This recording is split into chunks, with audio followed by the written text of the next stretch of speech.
probably started hearing Beethoven at a very, very early age, before I even remember many other things. My father was a pianist, and he would play Beethoven pieces on the piano at home. My mother would play the Beethoven recordings on our record player. From early on, I always knew about Beethoven. I felt Beethoven and heard Beethoven. I still think he is the greatest composer that ever lived. To me, Beethoven was the most human composer. Mozart, to me, is almost godlike because his music is perfect. It ties into itself with no friction. With Beethoven, I hear the stops and the starts and the fits and the struggles that he had when he was writing it. And to me, that makes his music more human, because it's not easy to write that stuff. Even if you look at the original scores that he wrote, the handwritten scores, you see where he gouged out, huge sections that he wrote. Like, he didn't want anybody to see the stupid stuff he wrote. But it's fascinating because he struggled. He had to struggle.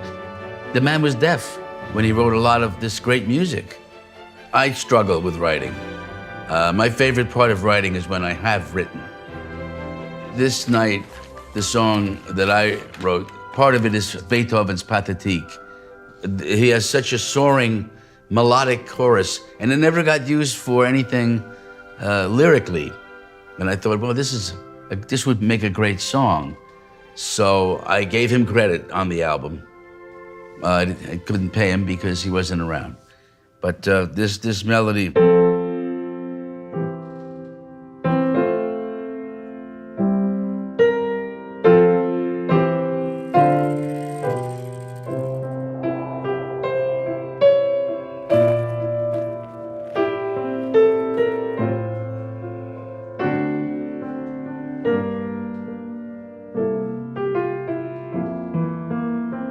I mean, that's a song right there, even without singers or without lyrics. It's a song.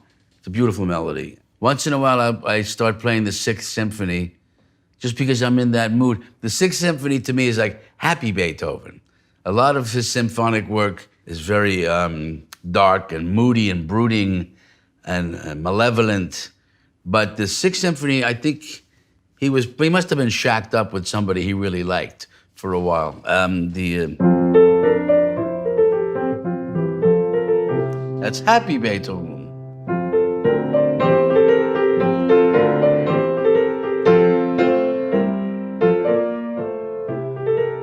Well, I found out when I was in my 20s that my father was living in Vienna. He and my mother had broken up in the late 50s, and he went back to Europe. And I found out that he had married again and had another son, who is my brother. So I had to go and meet him. I said, I'm going to Vienna. I'm going to meet my brother and meet my father again. It was an interesting trip.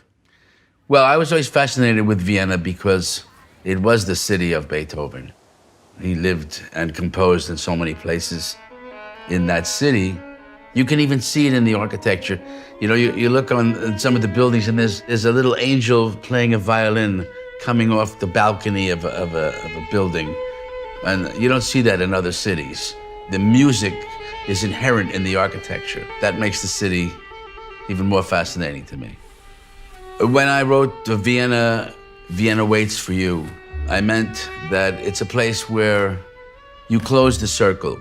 By going to Vienna, suddenly things started to make sense in the world for me, which is really what the song was about, was like, slow down, look around you and have some gratitude for the good things in your life. That's what Vienna represented to me. There's always talent, there's always virtuosity, there's always genius, and it's there. It will occur in humankind, but it will take a place like Vienna to bring it out. That's the city, that's the place to become, the top of the line. We have Nashville in America, that's Music City, USA, but in Europe, Music City is Vienna.